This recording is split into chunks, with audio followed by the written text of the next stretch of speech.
Ensemble, écrivons l'histoire glorieuse de notre pays. Parce que nous sommes l'un des rares peuples à avoir combattu armes à la main pour notre indépendance.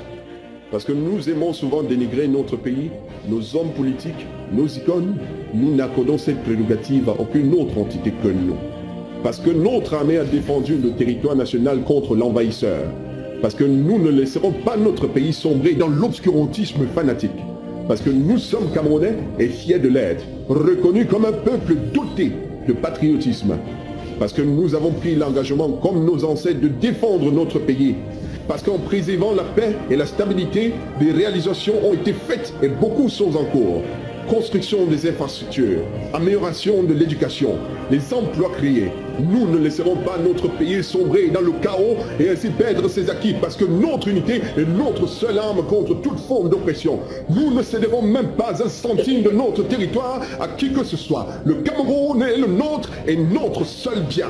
Je suis corporal, sergent, adjudant, lieutenant, capitaine, commandant, colonel, général, commerçant, fonctionnaire, cultivateur, artiste, chômeur, facebooker, danseur, benskiller, taximan, dormeur. Jusqu'à la dernière goutte de notre sang, nous défendrons notre territoire. Un seul Cameroun, une seule nation, un même destin, tous pour un et un pour tous. Le Cameroun est formidable et à chaque goutte de sang de mon père militaire versé sur le champ de bataille, ma détermination grandit, ma soif s'accélère et mon amour pour ma patrie explose. Je suis Kolofata, je suis le Bir, je suis l'armée des terres, de l'air et les marins. Que dis-je? Je suis simplement mon pays. Vive le Cameroun, le siège des anges et la terre des intègres. Courage à nos valeureux protecteurs. Ensemble, nous vaincrons le terrorisme. Soyons unis derrière notre armée. Une et indivisible. Je suis Cameroun, tu es Cameroun. Ensemble, nous vaincrons la patrie ou la mort.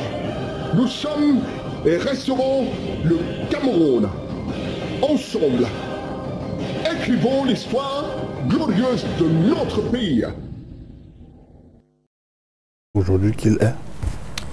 Le monde se fait et se défait en fonction des aspirations des individus, parfois altruistes ou parfois égocentriques. Le monde n'existe qu'avec des hommes et pour des hommes. Et le monde n'est fait qu'avec des hommes.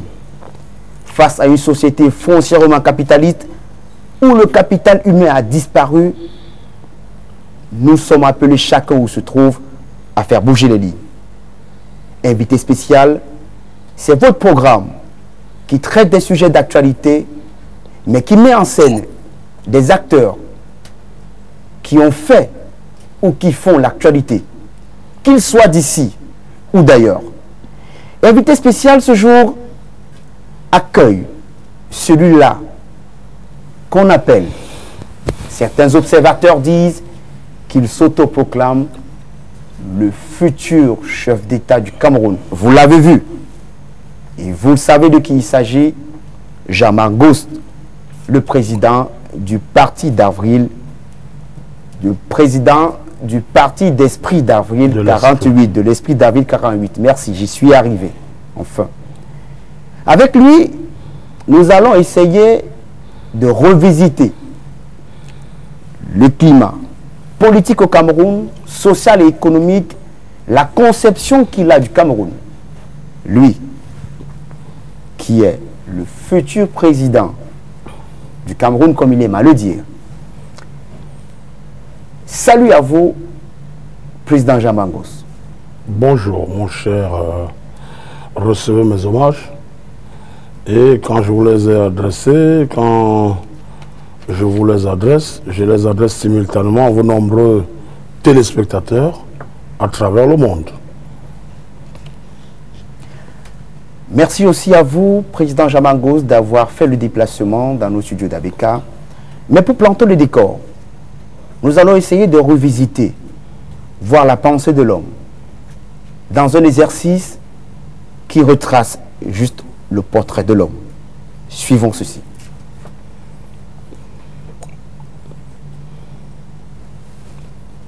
Jean-Marc Ghost, dit le Mpodol, est l'une des figures majeures qu'incarne cette jeune génération de leaders d'opinion politique au Cameroun. Il est célèbre non seulement par ses prises de position acerbes sur la gestion du Cameroun, mais sur ses œuvres humanitaires en faveur des enfants de la rue, puisqu'il s'en vante d'ailleurs. Aussi qu'il se targue le futur chef de l'État du Cameroun. Jacques Mangos est né le 11 juillet 1974 à Douala, au sein d'une famille Bassa. Il est le deuxième né d'une fratrie de 9 enfants. À 43 ans, son natif parle de lui-même. J'ai eu très tôt la culture du leadership. Je n'ai jamais accepté d'être au second plan. J'aime être premier, j'aime l'excellence. En 2003, il crée un cabinet spécialisé dans l'organisation de campagnes des chefs d'État, la communication institutionnelle, la conception des projets événementiels, le renseignement, l'exotrisme et le coaching psychologique. L'année d'après, il s'implique dans la campagne audiovisuelle du président Paul Biya à travers la réalisation et la production d'une œuvre vidéo musicale. D'où sa réception en audience privée au courant de la même année au palais de Mvomeka. Il œuvre également pour d'autres chefs d'État dans leur campagne audiovisuelle, tel le président Bozizé de Centrafrique, avec qui il gardera de bonnes relations. Omar Bongo père et fils, Mamadou Tandja du Niger, son beau-père. Il crée, avec d'autres personnalités internationales, une organisation non gouvernementale baptisée ASVIC, Association africaine de solidarité aux victimes des catastrophes, en hommage aux victimes du tsunami. En avril 2008, il devient veuf après le décès de son épouse Awa Ngos de suite d'une courte maladie.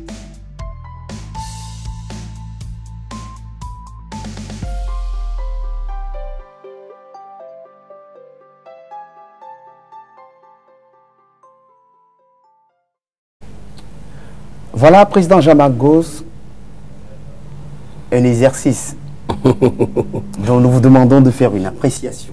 Ben écoutez, je suis surpris. Des fois, on a l'impression qu'on n'est pas suivi, mais là, vous me donnez la preuve que quand on prend sur soi de vœux pour l'humanité, on ne s'appartient plus. Je dis, c'est un travail appréciable. Et je dis chapeau bas à votre équipe. Merci. Jean-Marc Gosse, nous allons entrer à proprement parler de ce qui nous réunit ici aujourd'hui. Lorsqu'on regarde vos œuvres humanitaires et tout ce que vous avez accompli en termes d'actifs, on se pose bien la question de comment est-ce que la transition a pu se faire. On voit Jean-Marc Gosse aux côtés des chefs d'État. Dans leur campagne électorale, n'oublions pas qu'en 2003, si les souvenirs sont exacts, ou 2007, vous avez contribué à la campagne du président de la République, Paul Biya, aujourd'hui. Qu'est-ce qui incarne l'homme au travers de ces différentes casquettes qu'il a aujourd'hui? D'accord. Merci, Monsieur Biga. Je dois dire une chose.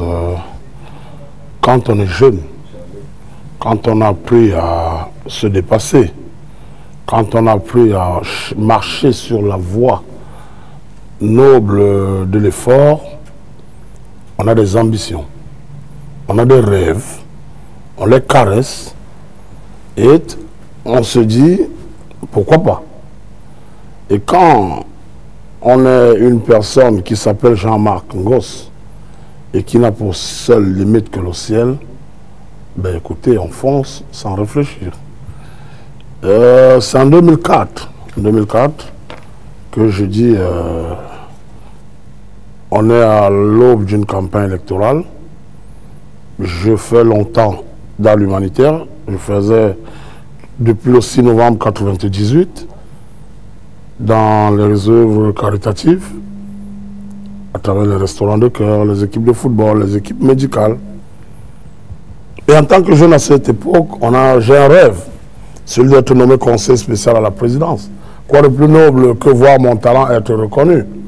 Au fond de moi, il y a cette voix intérieure qui sait qu'un jour je dois être chef de l'État. Mais comment, je ne sais pas. Et puis comme le roi David, au chevet du roi Saül qui d'ailleurs dans le livre gréco-romain signifie Paul, je me retrouve à mobiliser une panoplie d'artistes pour nous impliquer, pour les impliquer dans la campagne de l'actuel chef de l'État. Ce qui a été fait avec brio, avec de manière majestueuse.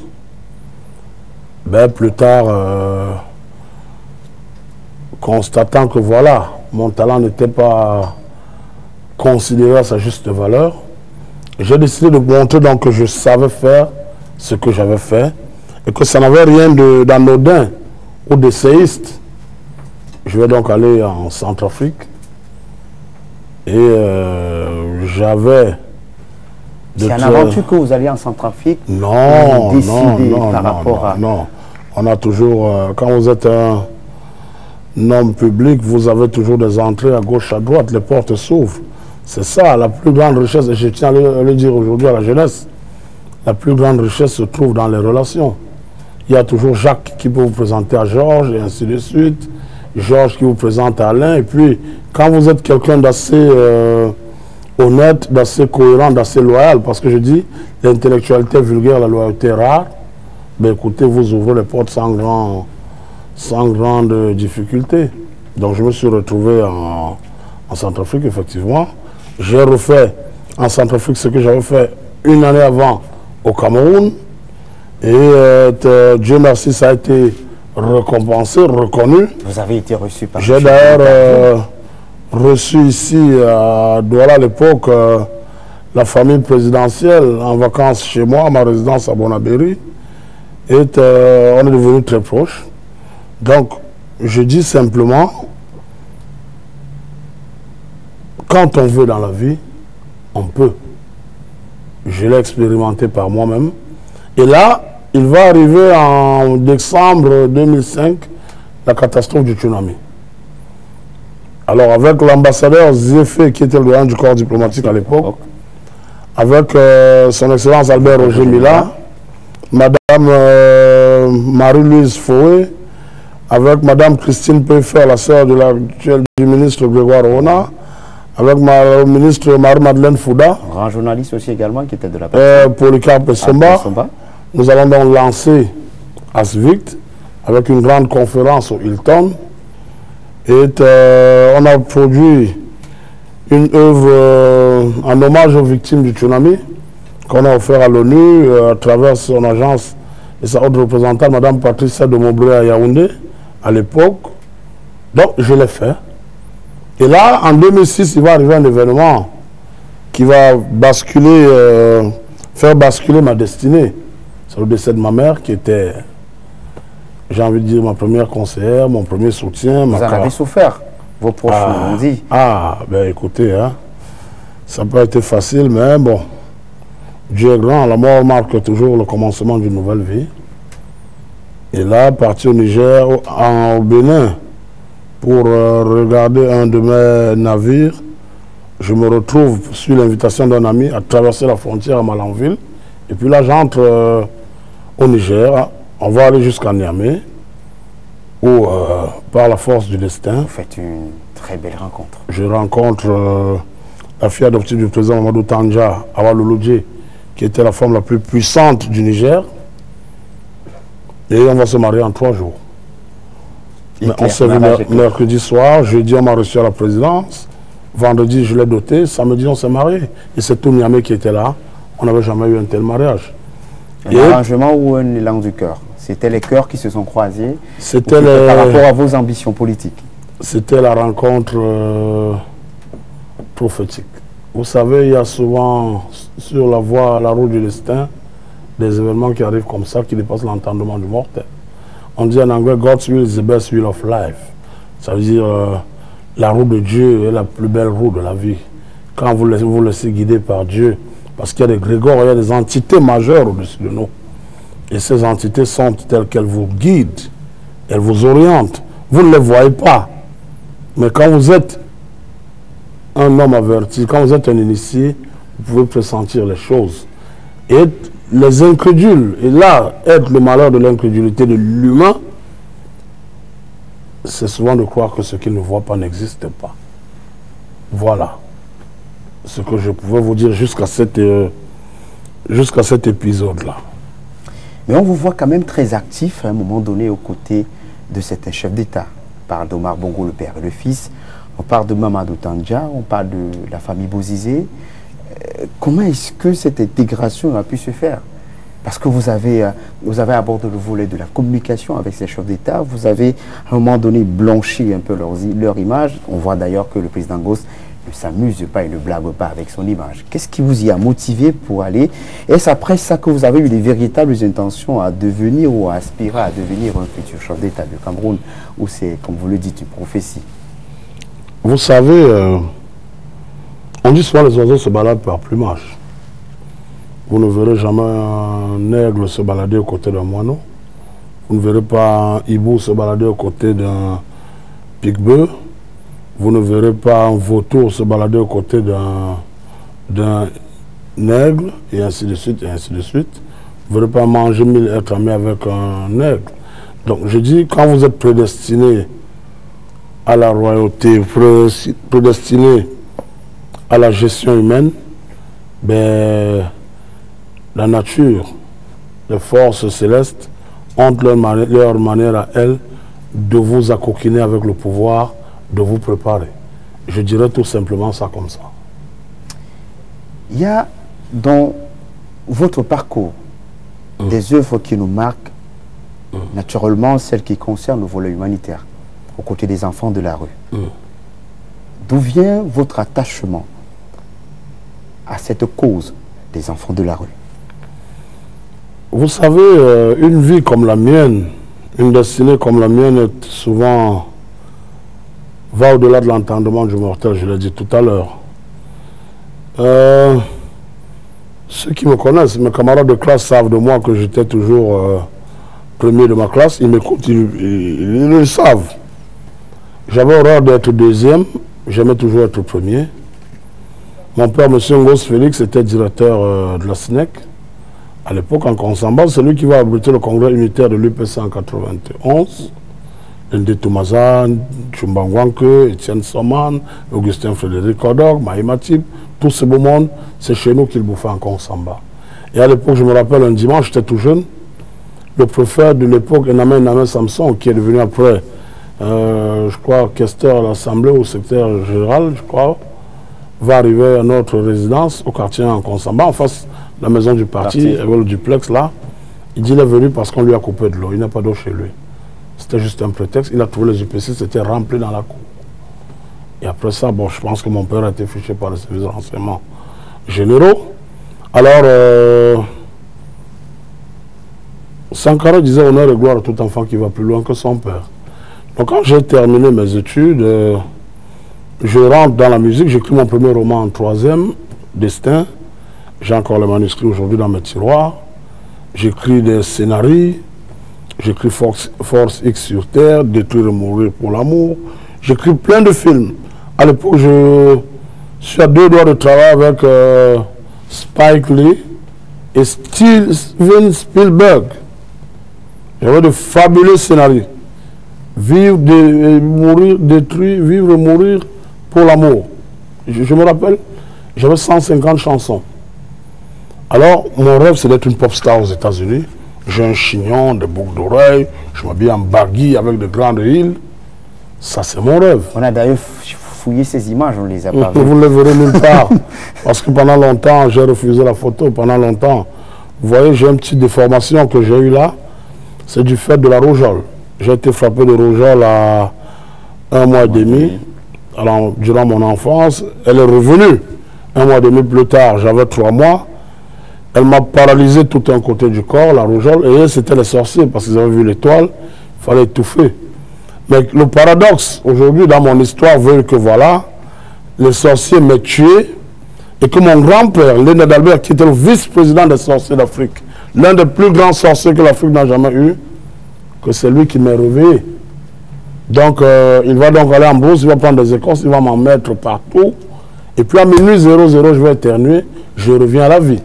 Mais quand il me ramenait, ce n'était pas parce qu'il m'aimait, c'était pour faire de moi son héritier maléfique. Et à 18 ans, je devais égorger mes parents. Dieu merci, cela ne s'est pas passé comme il le prévoyait. Dieu l'a simplement utilisé pour renforcer mon charisme. La séquelle est restée. Bon, quand Dieu m'a donné les moyens, j'ai pensé un temps soit peu faire une chirurgie esthétique, machin. Non, mais Les conseillers m'ont dit, écoutez, président, laissez, vous n'en avez pas besoin, c'est votre marque à vous, c'est votre style. J'ai gardé ça comme ça. Mais avant, donc, quand je vous ai parlé de cette étape-là, étant dans la musique et tout, on va voyager, on rentre avec pas mal d'argent. À l'époque, j'ai mon ami Infrared, Jackson, on habite du côté de Bonabéry. Et puis, je vois comment on est au foot ice, on a la piscine, chaque fois, c'est les boîtes de nuit, biblos, machin, sans publicité. Et là, je commence à jouer au casino. Parce que vous avez de l'argent, vous êtes très jeune, vous dites, ben, écoutez, on a percé, c'est bon, tout roule. Je ne touche que les dollars, je ne parle qu'anglais, je suis américain en fait. Et là, quand l'argent finit, je suis rentré nanti de nos aventures de jeunesse, j'ai rien donné à ma famille. Il est donc incongru que j'aille résider dans la famille. Je prends sur moi d'assumer. J'ai tout vendu pour le casino m'a mis à terre. Raison pour laquelle demain, durant mon régime, je pense à interdire les jeux de hasard pour les Camerounais. Nous reviendrons sur votre projet. Donc, j'estime que voilà, bon, même si on dira que ça a été le prétexte que Dieu a utilisé pour m'orienter sur la voie de la misère, parce que Fab disait, c'est une insulte à la nature que de dire je devant une situation qu'on ne connaît pas. Donc, il était bien cohérent, bien normal aussi que je tutoyais la misère. Je l'ai touché du doigt, cette misère-là. Aujourd'hui, quand un compatriote me dit « j'ai faim », répète à Nova Dame, je sais de quoi il parle. Quand un compatriote me dit « on n'a pas d'eau, on n'a pas d'électricité », je sais de quoi il parle, parce que j'ai vécu ça dans ma chair. Alors là, quand j'ai dans tout perdu, je me retrouve à la rue. Je me retrouve d'abord à dormir un premier temps dans les salles de jeu. Après, je dis « mais attends, et les jeunes vont m'apprendre à laver les voitures. Je vais dormir à la rue pendant 8 mois. Comme Joseph qui était esclave. Comme Joseph qui était en prison en Égypte. Dieu a utilisé ça pour me formater, me former, me faire comprendre la condition de l'humain. Et qu'est-ce qu'il y a à faire demain pour améliorer ce pays? J'ai assumé. Comme disait Émile Zola dans l'affaire Dreyfus, j'assume, j'ai assumé. Je suis donc resté là. Et puis le 6 novembre 1998, je décide de partir de là. J'ai créé l'association Asperca, association de soutien pour les enfants de la rue du Cameroun. Mais tellement j'étais éveillé que je vais donc être adopté par un parrain multimilliardaire. Que vous avez rencontré d'ailleurs dans la rue. Qui m'a aimé, qui m'a adopté, qui m'a pris plus qu'un 16 enfants. Je n'ai jamais su le décevoir. Je suis devenu l'homme que je suis devenu. Donc Dieu m'avait certainement amené là pour que les choses se passèrent comme ça. Et de là, je me suis retrouvé à la tête d'un patrimoine colossal. Et j'estimais qu'il était de bon temps que je fasse un retour en arrière. Parce que je dis, je le répète, l'intellectualité rare est vulgaire. La loyauté est rare. Ces enfants qui m'avaient appris à laver les voitures dans mes mauvais jours, 8 mois durant, il était de bon temps que je cherche à les sortir de la merde où ils étaient. Je vais donc lancer des restaurants de cœur, des équipes médicales, des équipes sportives, avec mes propres fonds. J'ai entendu des gens dire, oui, la présidente m'a donné de l'argent pour le faire, machin. Ici, devant vos caméras, je dis aux Camerounais, si un jour quelqu'un m'a donné 100 francs, 100 francs, pour aller aider nos compatriotes, mes compatriotes, pas seulement les jeunes déshérités, pas seulement les enfants de la rue, pas seulement les albinos ou les handicapés ou les machins. Je parle de toutes les couches sociales. Si quelqu'un m'a donné 100 francs pour aller au chevet des Camerounais, aller aider les Camerounais, si c'est vraiment le cas, que je ne commande jamais ce pays, que je me réveille demain matin couvert de lèpre, et que ma descendance soit maudite sur 1 milliard de générations. Personne ne vous dira qu'il m'a donné 100 francs. Autrement dit, si quelqu'un l'a fait, qu'il le dénonce, je lui rétribue ça par 1000 milliards, il n'y aura personne.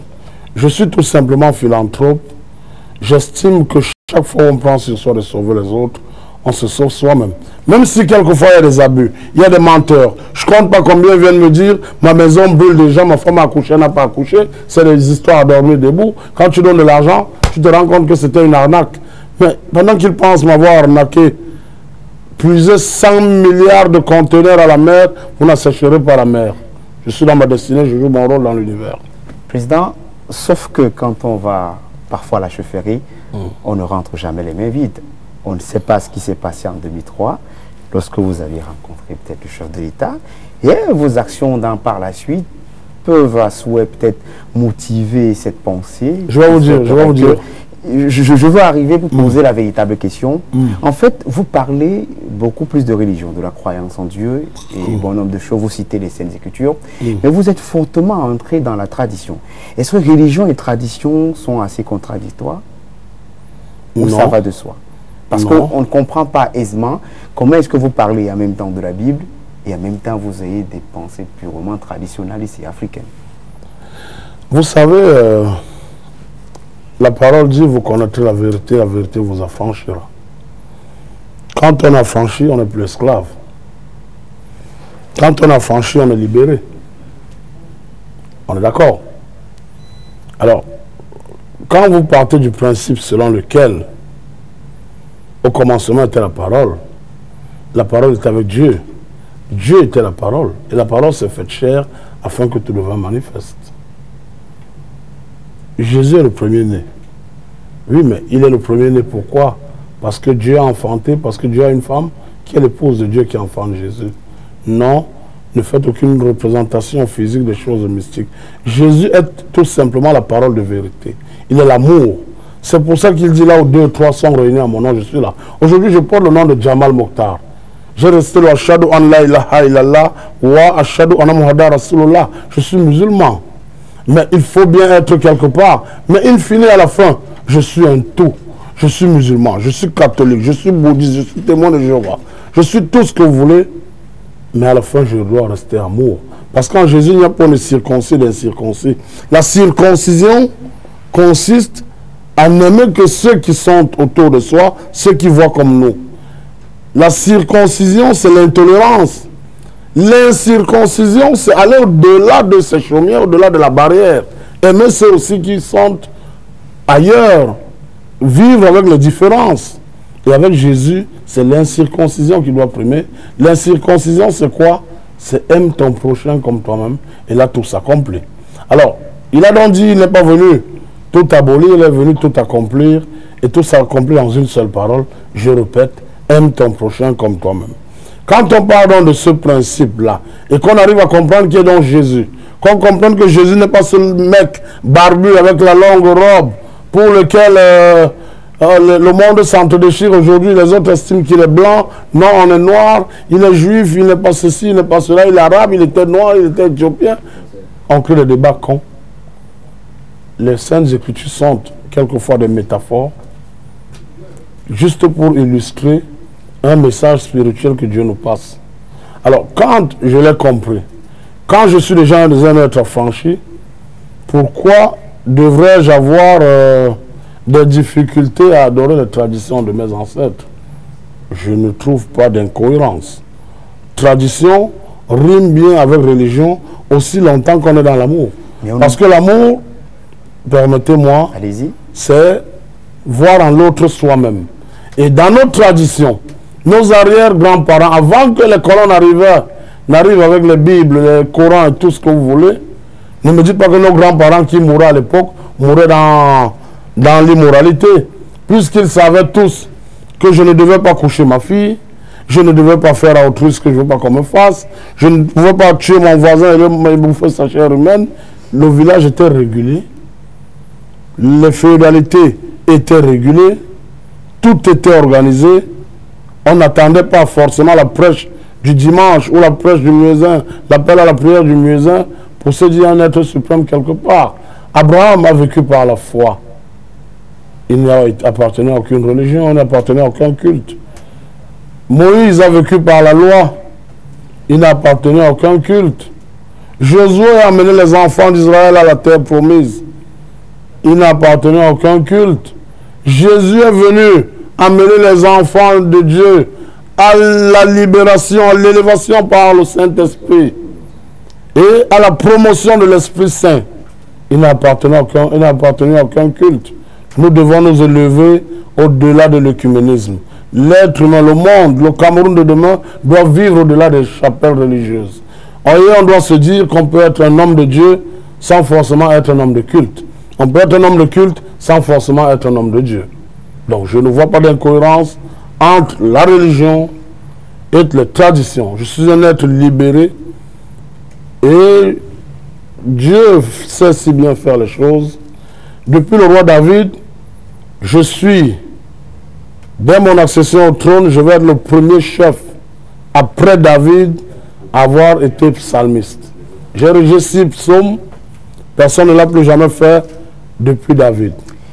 Président, au lieu, entre guillemets, de prendre votre pouvoir en Dieu, ou dans la Bible, comme vous le dites si bien, en février dernier, on vous a vu à Ezeka, à Bodmakak plus précisément, prendre l'onction des patriarches, des gardiens de la tradition. Pourquoi n'avoir pas pris cette onction ailleurs que par la tradition? Et vous dites maintenant que tradition et religion, pour faire le distinguo entre les hommes de culte et les hommes de Dieu. Précisément, éclairer, parce que c'est un peu ambigu. Et on n'arrive pas à comprendre que vous soyez investi d'un pouvoir traditionnel. Tout à côté, vous passez le temps à citer les Saintes Écritures. C'est quoi une Sainte Écriture? On pose bien la question. Les Saintes Écritures, c'est parler de la Bible tout le temps. Les Saintes Écritures, je parle aussi du Coran. Vous voulez que je vous parle aussi du Bhagavad Gita pour les hindous, que je vous parle de la Torah pour les bouddhistes, pour les juifs. Mais on dit que vous êtes allé chercher votre onction chez les ancêtres. Oui, permettez-moi. Je dis, les Saintes Écritures ont ceci de particulier qu'elles veillent à préserver l'éthique, la moralité de l'homme, à ne pas l'envoyer sur la voie de la perdition. Alors, je ne suis pas allé chercher, vous avez dit, je suis allé chercher l'onction. Quelle onction? Non. J'ai été invité par les gardiens de notre tradition. Je leur dis encore merci ici, via l'opportunité que m'offre votre média. On n'avait jamais vu ça dans la cosmogonie socio-anthropologique Bassa. 72 bonbons rassemblés au même endroit pour un individu, c'était en soi un événement. Donc je leur dis encore merci. C'était une grande fête ce jour à Bodmakak. Ils m'ont invité à me recevoir, à mes côtés. Ma vision politique leur a plu. Mon projet politique a reçu leur assentiment. Je crois que c'était le bon ton qu'ils me donnent leur onction. Et maintenant, ce n'était pas aux antipodes de, je dirais, de la volonté divine, parce que quand on dit religion, on parle ici de dogme. Le dogmatisme rime bien avec la théocratie. Ok? Donc, je dis, quand Abraham décide de... Isaac. Encore un texte biblique. Quand Isaac décide de bénir son fils Esaü, et qu'il bénisse plutôt Jacob par la voie de la supercherie, il lui fait immoler au préalable une bête. Il demande à manger une soupe après l'immolation d'un animal tué à la ramenée de la chasse. Je crois, aujourd'hui on vous dirait que c'est un rituel, on vous dirait que c'est une tradition. La tradition c'est quoi? C'est simplement appliquer, marcher sur les voies de nos ancêtres. C'est ça la tradition. Allez dans la définition étymologique du mot tradition. Mais là on est dans l'ancienne alliance, donc, si on parle bibliquement. Il n'y a pas d'ancienne alliance, il n'y a pas de nouvelle alliance. Nietzsche disait, tout va, tout revient, éternellement roule la roue de l'être. J'ai encore y pensé. Rien de nouveau sous le soleil. Oui, mais la force de la pensée doit être le socle de toute société, de toute nation qui veut se bâtir. Si la Chine est devenue ce qu'elle est devenue aujourd'hui, c'est grâce à la pensée de Deng Xiaoping. Vous savez ce qui s'est passé au congrès de l'international communiste avec Deng Xiaoping? Ses camarades du parti le taxent d'être une menace et un danger pour le communisme. On l'interpelle, on le met en cause. En plein congrès du Parti communiste. Et puis d'un coup, il n'a plus de cours. Mais en guise de défense, parce qu'on estime qu'il n'y a plus de réformes capitalistes qui sont en train de tuer le communisme. Mais en guise de réplique, qu'est-ce qu'il a dit? Il leur a dit un chat qu'il soit noir ou blanc, l'important est qu'il attrape des souris. Donc, qu'on n'a plus de réformes capitalistes, socialistes, communistes, ce qu'il voulait leur dire, c'est que l'essentiel est que les Chinois vivent bien et que la Chine se développe. Et c'est cette pensée qui a fait la Chine d'aujourd'hui. Moi, ce que je dis aujourd'hui à mes compatriotes, c'est la pensée qui veut que voilà, chaque fois où on prend sur soi de sauver les autres, on se sauve soi-même. Aucun développement réel, aucun déclic spirituel d'une nation ne peut se faire sans une pensée, sans une idéologie forte à la base. On a besoin de la pensée. Ne me dites pas que vous êtes contre la pensée. Mais je dis bien, rien n'est nouveau sous le soleil. Nietzsche disait, tout va, tout revient, éternellement roule la roulette. Nous sommes tout simplement dans la répétition de ce qui a déjà été fait.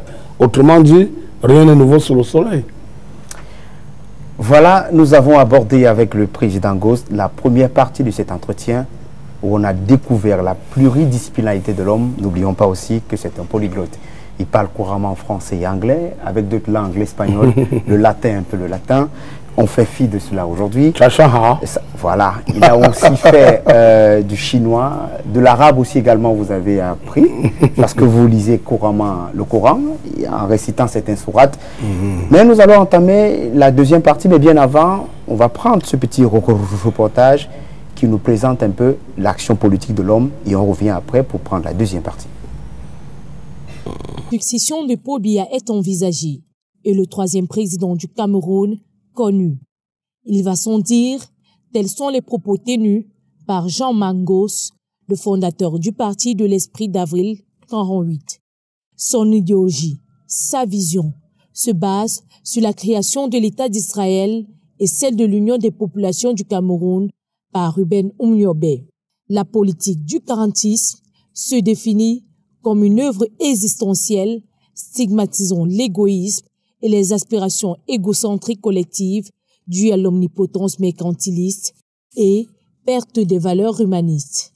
À travers le Cameroun, ce dernier est allé à la rencontre des populations pour leur expliquer les enjeux et les raisons de sa démarche, les incitant même à aller s'inscrire sur les listes électorales pour exprimer leur suffrage en 2018.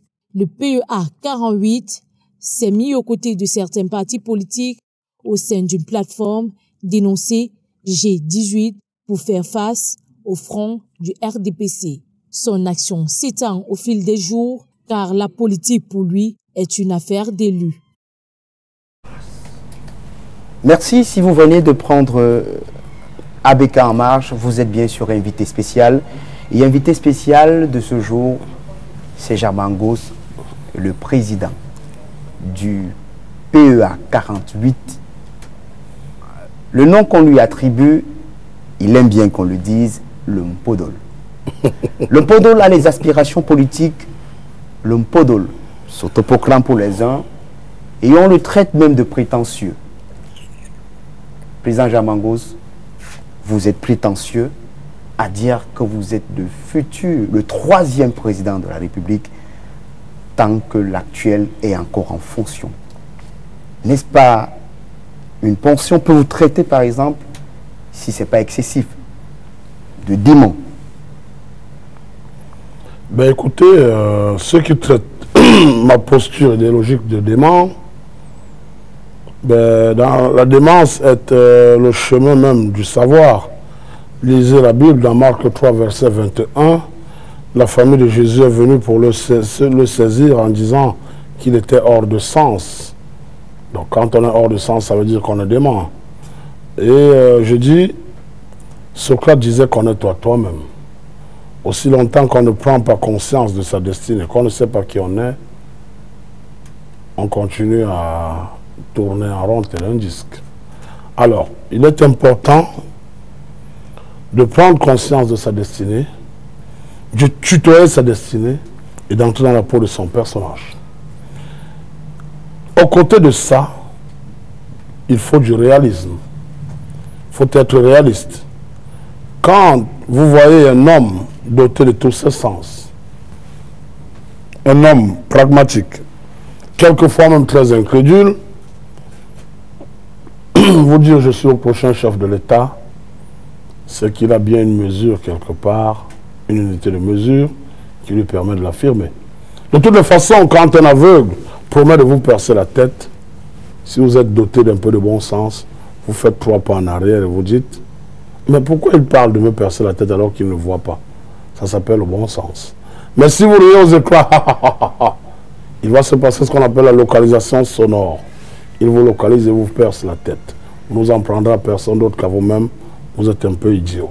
En politique, tous les coups sont permis, sauf de se laisser surprendre. Parce que la politique, c'est l'art de l'impossibilité. En politique, Jean-Louis le disait, rien n'est tout noir, rien n'est tout blanc. Quand j'affirme je suis le prochain chef de l'État, je pars du principe selon lequel j'ai le plus bon, le plus puissant, le plus réaliste, le plus concret, le plus crédible de tous les projets de société jamais pensés par un homme politique en Afrique. Je dis bien dans toute l'Afrique, pour avoir côtoyé les hommes politiques en Afrique. Il est cohérent, il cadre avec les besoins, les aspirations du peuple, il répond aux attentes de nos compatriotes qui aujourd'hui, dans leur grande majorité, agonisent, ne savent plus à quel sens se vouer. Je fais cette sortie médiatique pour leur dire, ne désespérez plus, tout est rose, tout est possible, rien n'est tout noir, rien n'est tout blanc, tout va se faire. Soyez juste patients, soyez pieux, priez, priez, priez, parce que le jour nouveau approche. Et je porte l'espoir de ce jour nouveau, j'incarne ce jour nouveau. Et pour ceux qui estiment que c'est un essayisme ou c'est une hérésie, je leur dis qu'il pleuve ou qu'il neige. Même si tout le Cameroun se mettait demain en face de moi et dit tu ne seras pas chef de l'État, leurs cailloux, leurs plantes, leurs jardins, leurs chaussures prendront leur carte d'électeur et m'amèneront à tout dire. Je suis le prochain chef de l'État. Et ça va s'accomplir. Président Jean-Marc Gosse. Et je n'ai pas besoin que le chef soit parti pour que je le dise. Parce que deux tendus, deux pérés me diront pourquoi vous ne parliez pas quand il était là. Vous savez, le pouvoir n'intimide pas le pouvoir. Donc quand ça s'est disent, il est courageux. Courageux sur la base de quoi? L'État camerounais n'est pas plus répressif que l'a été la Tunisie de Ben Ali. L'État camerounais n'est pas plus répressif que l'a été l'Égypte de Moubarak. Le Cameroun n'est pas plus répressif que l'a été le Gabon de Mabongo. Le Cameroun n'est pas plus répressif que l'a été le Burkina de Compaoré. Je porte une vision. Pour ne pas rester justement dans l'utopie, il était important que je rentre dans le jeu politique. Raison pour laquelle en 2006, avec mon cher frère et aîné, je perds son âme, Lapino de Mbanga, nous allons, et d'autres, bien d'autres, nous allons créer le parti de l'Esprit Avril 48. Ce nom va naître au café Saker ici, au... Comment on appelle au rond-point, comment on appelle? Rond-point 4e? Non, pas au rond-point 4e, vers le Daido, à l'école publique. À l'école publique Daido. Au café Saker, là nous étions 3. El Pacho, le frère Agnès Popoli qui vit, il n'est pas mort. Polycarpe Somba et moi. Nous cherchions un nom. Ma mère était malade. Et je dis à ma mère à l'hôpital, maman, je vais créer un parti, je suis le prochain chef. Parce qu'après, j'étais sur mon lit, je regardais une cérémonie de vœux à la télé. J'avais toujours su que j'allais être chef de l'État. J'ai grandi avec ce concept. Demandez à tous mes camarades de classe, même si je n'ai jamais fait l'école. Mais demandez-leur. Mon père me dit, pourquoi tu pleures? Vous allez prendre mes bulletins. J'étais deuxième, je fonds en larmes. Il me dit, toi, cet enfant, si tu ne commandes pas ce pays, c'est que moi, ton père, je n'ai pas existé. Là, c'est passé le déclic. J'ai commencé à grandir en chef. Ma mère était malade à l'hôpital. Je lui ai dit, maman, je vais créer un parti politique. Parce que je regardais une cérémonie de vœux à la télé. Je me disais, comment je vais faire pour être là, sans faire un coup d'État et tout. J'ai fait un balayage du champ politique camerounais. Je vais adhérer aujourd'hui dans le parti, le régime. Quand le vieux n'est plus là demain, ils vont s'entretuer, ils vont se bouffer comme des crevettes, comme des crabes, ils vont s'entredéchirer. Donc ce n'est pas le bon. Maintenant, en face, il y a qui? Ben, tous les autres, c'est le régime bis. Je n'ai pas vu un parti où je pouvais aller. Et Dieu m'a dit, ben, écoute, tu as le potentiel humain, tu as le charisme qui va avec. Pourquoi tu ne crées pas un parti? puisque tu es célèbre, puisque les mêmes te côtoient tous les jours, pourquoi tu adhères dans leur parti respectif? Alors je vais donc voir la période de Mbanga, je vais chez lui en Mbanga. On décide donc de créer le PEA 48, mais ce nom, on le choisit ici, à l'école publique, parce que je voulais choisir le CRE, le Conseil de la Révolution d'État. Tout le monde m'a dit, ça fait un peu subversif. Et comme j'étais en train de lire un livre du docteur Yagné Tom, face au marasme camerounais, seul l'esprit d'avril à la rescousse. Le docteur Yagné Tom est un médecin camerounais installé du côté de Luanda depuis très longtemps. Donc, il a écrit l'esprit d'avril à la rescousse face au marasme camerounais. Ce livre, j'étais en train de le lire, et c'est lui qui inspire dans le nom PEA 48. Je leur dis, partir de l'esprit d'avril 48, PEA 48, et Polycarpe et El Pacho vont me dire, oui, ça fait un peu marketing. Oui, dans le marketing politique, oui, ça sonne. Alors là, on va choisir le nom. Et je deviens le plus jeune fondateur du parti politique au Cameroun. J'avais 31 ans. En 2006, il y a 11 ans. C'est pas comme si j'ai attendu qu'un X soit Y soit élu pour que je me découvre une vocation de, je sais pas moi, de leader ou je sais pas moi, de grand chevalier sauveur. Non. Président Grosse, dans le jeu politique actuellement, vous êtes venu avec une façon de penser. Peut-être un néologisme, vous parlez du garantisme pour pouvoir garantir une souveraineté ou améliorer le climat politique au Cameroun et voir apporter une espérance, de l'espoir à la jeunesse et l'espoir à tout ce peuple qui souffre. Le garantisme, véritablement, qu'est-ce que c'est votre idéologie? Vous parlez du garantisme. Le garantisme a comme définition philosophique ceci de particulier, que c'est une œuvre existentielle qui stigmatise les égoïsmes et les aspirations égocentriques collectives dues à l'omnipotence mercantiliste dans des sociétés de plus en plus déshumanisées par l'aliénation matérialiste et la perte des valeurs humanistes. Donc, en résumé, le garantisme est ce courant politique qui fait de l'homme une finalité et non plus un tremplin. Tout au profit de l'homme et non au détriment de l'homme. Tout pour servir l'homme et non pour la servir. Donc, le garantisme, c'est ce courant politique-là qui a vocation demain à influencer le fonctionnement institutionnel au Cameroun.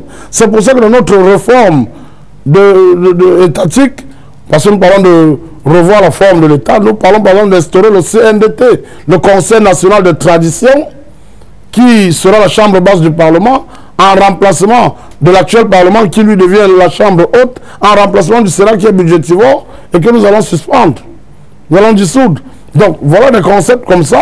Et le garantisme, on prend dans tous les courants, dans le marxisme, le léninisme, le capitalisme, le communisme, tout ce que vous voulez, pourvu que ça serve l'amélioration de l'être humain, que ça serve le développement durable. C'est ça le garantisme. On vous a vu aussi à côté de certains leaders d'opinion, Martial de Bassoc, vous avez fondé entre certains partis politiques le G18. En fait, votre objectif était de renverser le RDC. Pourquoi cette obstinance? Mais qu'est-ce que vous proposez réellement à la population camerounaise pour pouvoir résoudre les problèmes qui les concernent, surtout les problèmes liés à la société? Je vais vous dire une chose. Notre objectif n'est pas de renverser qui que ce soit, parce qu'on ne tire pas sur un corbillard. Un corbillard va au cimetière, il est dans sa mission. Alors, je dis, nous sommes dans une vision futuriste. Et nous avons créé le mouvement Grâce 18, parce que j'estime qu'à partir de l'année 2018, le Cameroun doit entrer dans son ère de grâce. La grâce, parce que naître sans maladie est une grâce, être jeune et dynamique est une grâce, être promis un avenir radieux est une grâce, dépasser nos égos pour le bien-être de la nation est une grâce. Et autour de ce mouvement, de ce concept, nous appelons tous ceux qui pensent qu'on peut sauver ensemble le Cameroun, on peut remettre l'humanisme au centre de la société. Je ne parle pas de patriotisme, parce que le patriotisme est exclusif. Quand vous êtes patriote, vous n'aimez que ceux de votre patrie, vous rejetez le reste de l'humanité. Le garantisme prône l'humanité, l'humanisme. Et qu'est-ce qu'on propose aux Camerounais? Par exemple, demain, j'amène l'assurance maladie obligatoire et universelle et responsable, qui fait que, voilà, les Camerounais se soignent demain de manière gratuite, ont accès à des conditions de santé décentes. Plus personne au Cameroun ne meurt de maladie, sauf si c'est sa destinée. C'est ça l'assurance maladie obligatoire universelle et responsable. Et si je vous démontre ça, vous comprenez comment ça se passe l'assurance maladie. Un enfant est né, on lui établit une carte d'assuré maladie. Cette carte d'assuré maladie, elle coûte 2500 francs pour les parents et tout. Chaque Camerounais a l'obligation d'avoir cette carte d'assuré maladie dorénavant. Si vous ne l'avez pas, vous ne pouvez rien faire. Parce qu'on va fabriquer des sortes de petits terminaux que l'agence camerounaise de la santé qu'on va mettre sur pied, qui va gérer cette assurance maladie, vend, commercialise à 25-30 000 francs. On vend ça aux commerçants, partout dans les merceries, les épiceries et tout. Donc quand vous venez acheter même un jus, on a besoin de votre carte d'assuré maladie qu'on met dans le terminal. Si le voyant rouge s'allume, vous n'êtes pas encore en règle. Être en règle, c'est quoi? C'est assumer sa contribution mensuelle. Donc quand le voyant vert s'allume, ça veut dire que vous êtes en règle, on peut vous servir. À partir de ce moment-là, vos cotisations mensuelles pour les sans-emploi, les mineurs de 0 à 21 ans sont de 500 francs. Pour le reste, qui ont des revenus, c'est 5% de leurs revenus qu'ils cotisent tous les mois pour leur santé. Ça veut dire que vous gagnez 50 000 francs, vous devez cotiser 2500 francs tous les mois. Quand vous avez donc ces cotisations mensuelles qui sont à jour, et que vous tombez malade, tout ce que vous avez à faire, c'est d'entrer dans le centre de santé de votre choix. On vous prend en charge, on informe l'agence camerounaise de la santé qu'il y aura des comités, si vous voulez, des agences partout. Ils envoient une équipe qui vient confirmer la véracité. Et là, on aura un comité d'éthique qui va simuler quelquefois. Ça veut dire que quelqu'un vient voir un médecin et lui dit, écoute, j'ai besoin d'un peu d'argent, je vais jouer au malade. Déclare que tu m'as soigné, ça a coûté 800 000, donne-moi seulement 200 000 francs. C'est un agent de l'agence camerounaise de la santé qui vient jouer ce rôle-là pour détecter. Et quand le médecin rentre dans le jeu, on envoie les agents, ils viennent pour vérifier, on les met dans le jeu. Tout cet ensemble-là, ils sont interpellés, passés au journal, placés sous mandat de dépôt. Quand les autres voient ça, plus personne n'ose. Et là, quand vous avez donc rempli vos cotisations, si je prends seulement la moyenne de 1000 francs par personne pour 20 millions d'habitants, ça fait 20 milliards. 20 milliards de francs CFA couvrent les besoins sanitaires des Camerounais. Et plus aucun Camerounais ne mourra de maladie. Vous ne verrez donc plus les gens venir à la télé et devoir entreballonner et dire « Oui, je souffre, quand je pisse, ça sort par les fesses. S'il vous plaît, cotisez, aidez-moi, sinon je vais mourir. » La république de la mendicité et du misérabilisme va s'arrêter avec ce régime qui est là. Nous n'avons pas à le combattre. Il va partir de son propre départ, il va tomber de sa propre chute. Ces choses, ces actes vont l'entraîner. On ne tire pas sur un corbillard. Mais nous disons, dès qu'il aura tourné le dos, nous sommes à Etoudi, qu'il pleuve ou qu'il neige. Président, nous s'acheminons déjà vers la fin de cette émission. La rentrée scolaire a débuté lundi dernier, avec, sous fond de libération de certains leaders de la crise anglophone aujourd'hui. Une libération pour vous, elle représente quoi avec le climat socio-culturel ou socio-économique qu'on a aujourd'hui? Le climat est délétère dans la zone anglophone aujourd'hui. Le PEA 44, qu'incarne l'Ompodol aujourd'hui, 48, pardon, qu'incarne l'Ompodol aujourd'hui, quels sont les mécanismes que vous apportez pour qu'on aille vers la résolution totale de cette crise au Cameroun? Ah, d'accord, merci. Je tiens à dire, ici, s'il en est encore besoin, vous êtes journaliste, vous attesterez avec moi que quand cette crise a commencé, je suis le seul homme politique au Cameroun qui a suggéré 11 mesures pour le règlement de cette crise. Mais seulement, ça c'est parce qu'il faut bien le faire. Sinon on va me tenser demain, on va dire mais pourquoi il n'a rien fait pendant que la crise était ambiante, il n'a pas réagi, maintenant il vient parler. Non, j'ai proposé des mécanismes pour dire voilà comment on peut le faire. Puisque je l'ai fait en 2007. En 2007, j'ai adressé une correspondance à l'actuel chef de l'État. J'ai dit, construisez une université à Bamenda, ça a été fait. Goudronner la route que maman fait pour sauver l'unité nationale, ça a été fait. Construisez un port à Limbé, parce qu'on ne peut pas avoir un port commercial à Douala, qui fait, je crois, 15 000 tonnes, je ne sais pas combien. Un port à Kribi, c'est 2 régions francophones, et on n'a aucun port dans les régions anglophones. J'ai suggéré qu'on construise un port là-bas. J'ai demandé qu'on rapatrie la dépôt de l'ex-président, Amadou Ahidjo. Le décret a été signé. J'ai demandé qu'on récupère un 5e des avoirs détournés par le prévaricateur de la République. Ça nous a conduit à la création du tribunal criminel spécial et de la CONAC. Je pense même que ça a insufflé, ça a inspiré, cette lettre programme adressée au chef de l'État à l'époque, nous étions en 2007, a insufflé la rédaction du DSCE, le document de stratégie de la croissance pour la croissance et l'emploi. Aujourd'hui, quand la crise a commencé, j'ai fait des suggestions, 11 propositions, parce que j'ai dit que cette crise n'est pas corporatiste, elle est institutionnelle et constitutionnelle. Les gens ont voulu dire qu'il n'y a pas de problème anglophone au Cameroun, machin, mais je dis, n'ayons pas la méprise de l'histoire. En 1922, nous sommes sous la tutelle. Et quand on est placé sous la tutelle, les francophones et les anglophones sont qui sous la tutelle française, qui sous la tutelle anglaise. Mais en 61, la partie anglophone accède à l'indépendance. À l'ONU, en 60, on revote la résolution 1561 qui crée l'état actuel du Cameroun. Il parle d'un Cameroun unique. Mais avant 1922, on était quoi? On était tous sous les Allemands. Boya était la capitale du Cameroun. Il y a donc eu instrumentalisation. Et on a signé des textes unitaires, l'unité nationale, machin. Le 20 mai 72, on a signé un texte modifiable sur 30 ans. Ça veut dire qu'après 30 ans, on devait le réévaluer. Réévaluer 30 années de vie commune. Parce que ces 30 ans-là, les deux parties anglophones et francophones devaient se réasseoir. Parce que justement, cette partie a failli devenir un État.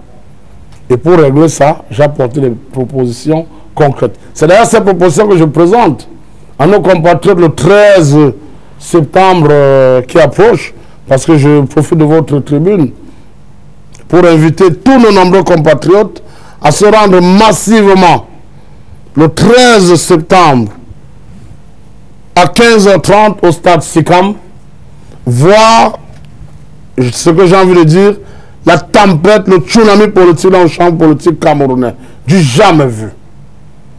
En 60 ans, j'ai envie de dire, pratiquement 60 ans d'indépendance, vous allez voir ce que personne n'avait jamais imaginé dans le champ politique camerounais. Ce sera de l'inédit. Le 13 juillet dernier, nous avons été à Yaoundé. Après, j'ai fait le Grand Nord, Douala, Garoua, Maroua, Ngaoundéré. Le 13 au stade de SICAM, je vous parlerai du troisième régime. Comment nous devons le mettre en place, comment il va se mettre en place, comment il sera.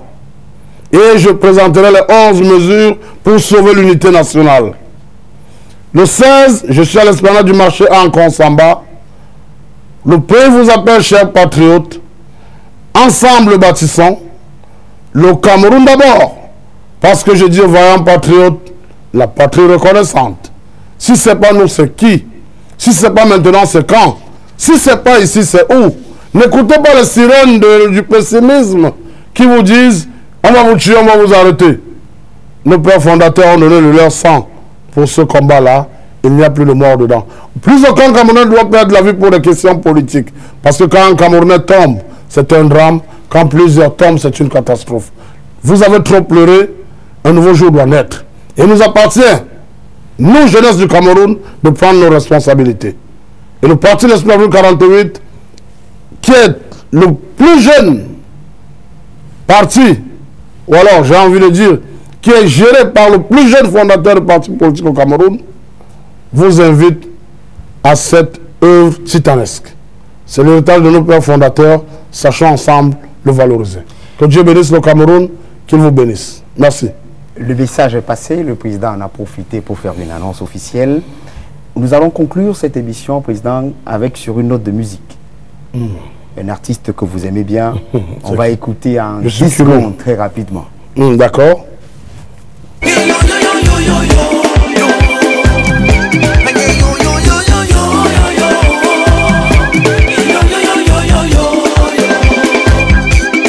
Le garant de la loi, Achille Camou, l'homme qui sait où il va. Un l'hiver à bord.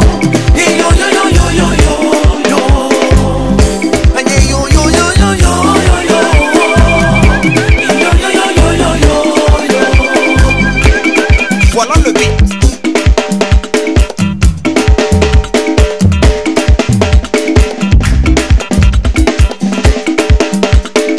Moi j'aime les 100 kilos.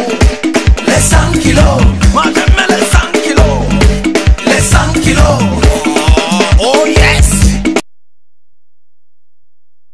Ça contraste un peu avec votre ossature, de vous voir danser sur cette aire de musique. Qu'est-ce que cette chanson d'Hermé à la classe vous inspire? Ça contraste un peu avec le président Podol que vous êtes. Non, ben, elle est sur un tempo d'ambiance, elle est sur un seben. Président People? Ben, People, je ne dirais pas, je dirais simplement président soi-même. Je ne suis pas, je suis pas artificiel. Je vis les choses telles que je les sens. Je ne vis pas pour les beaux yeux des gens. Ok? Donc, en même temps, je dis, il est important d'être loyal. Vous m'avez demandé quelle musique vous deviez jouer. Instinctivement, je dis Armand Laclasse, parce que c'est un jeune intelligent. Il a fait des études, il est bardé de diplômes, ben, comme le pays est comme il est sans emploi, il m'a toujours respecté, il m'apprécie bien, il m'accompagne partout. Il est dans de bons temps que je lui renvoie l'ascenseur. Ça s'appelle aussi la loyauté. Et ça manque à d'autres jeunesses, ça manque aux Camerounais. L'intégrité, la loyauté. Je crois que sans ces deux valeurs, on ne sortira pas le Cameroun du merdier où il est. C'est sur cette note de loyauté que nous mettons un point final à cette autre édition d'Invité spécial. Rappelons que nous avons eu comme invité spécial de cette émission que nous appelons invité spécial Jean Mangos, président du PEA 48, Podol entre guillemets. Mesdames, Messieurs, merci de nous avoir prêté vos délicates oreilles. Merci d'avoir été à l'écoute de ce programme. Nous allons nous quitter tout en remerciant toute la grande équipe de production de ABK, Destiny Défaut, William Eli, le Dex politique de ABK Télévision, Dieu Crispo, Carlos Godjo, Michel Sellet et sans oublier notre DG Marc Ouissou. Restez connectés sur ABK TV. À la prochaine. Ensemble, écrivons l'histoire glorieuse de notre pays. Parce que nous sommes l'un des rares peuples à avoir combattu armes à la main pour notre indépendance. Parce que nous aimons souvent dénigrer notre pays, nos hommes politiques, nos icônes, nous n'accordons cette prérogative à aucune autre entité que nous. Parce que notre armée a défendu le territoire national contre l'envahisseur. Parce que nous ne laisserons pas notre pays sombrer dans l'obscurantisme fanatique. Parce que nous sommes Camerounais et fiers de l'être, reconnus comme un peuple doté de patriotisme. Parce que nous avons pris l'engagement, comme nos ancêtres, de défendre